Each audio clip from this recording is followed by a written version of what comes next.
Barangay Hinebra blockbuster trade kailangan ng big man mga bro, at Scottie Thompson nakakalungkot ito. So magandang laban nga ang pinakita ng Barangay Hinebra at SMB sa mga kababayan nating OFW mga bro. Lumaban nga itong Barangay Hinebra hanggang dulo kahit dehado sila sa lineup. 14 points nga ang pinakamalaking hinabol ng Barangay Hinebra sa laban na ito at nakuha pa ang lamang. Kaso hindi nga nagpapanik ang mga veterano ng SMB kaya nabawi agad nila ang lamang. Pero maraming ang kinabahan noong dulo mga bro matapos makaagaw si Troy Rosario. Kaso hindi nga naipasok ni Scottie Thompson ang for the win shot. May mga nagsasabi nga na dapat tinira na lang daw yun ni RJ Abarientos dahil baldog rin naman daw ang naging tira ni Scottie Thompson. Well, para sa akin mga bro, wala namang mali sa naging desisyon ni RJ Abarientos na ibigay kay Scottie Thompson ang huling tira. Hindi rin naman sigurado na papasok kung siya ang titira nun. At panigurado bash lang din ang kanyang aabutin tulad kay Jerome Lastimosa. Marami na kasing for the win shot itong si Scottie Thompson mga bro. Kahit nga si Justin Brownlee ay nagtitiwala kay Scottie Thompson. 'Di ba? Kinulang lang talaga sa oras kaya nagmamadali itong si Scottie na tumira. Kahit naman siguro pumasok yun mga bro ay hindi na rin counted dahil naputokan na nga ng oras. Kaya sana wag natin sisisihin si Scottie Thompson at RJ Abarientos sa kanilang pagkatalo. Dehado naman kasi sila sa line-up pero muntik pa nila matalo ang SMB.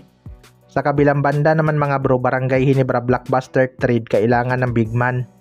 Matapos nga ang back-to-back loss ng Barangay Hinebra, bagsak na nga sa 1-3 win-loss record ang kanilang standing mga bro. Mukhang hindi nga magiging madali para sa Barangay Hinebra ang Philippine Cup na to. Pero hindi naman na ganun kalalakas ang kanilang mga natitirang kalaban mga bro. Ayon nga sa source ay baka gagalaw na itong Barangay Hinebra at magkakaroon na ng blockbuster trade para sa isang big man. Well, para sa akin mga bro, big man talaga ang number 1 na problema ng kanilang lineup.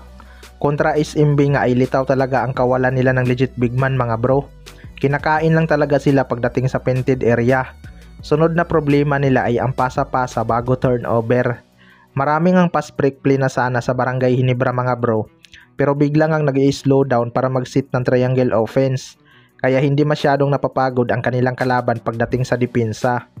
Maganda talaga makakuha sila ng big man gaya ni Greg Slaughter o Kid Flores. Kaso malaking sugal naman kapag si Greg ang kanilang kinuha dahil kailangan nga nilang magbitaw ng player via trade mga bro.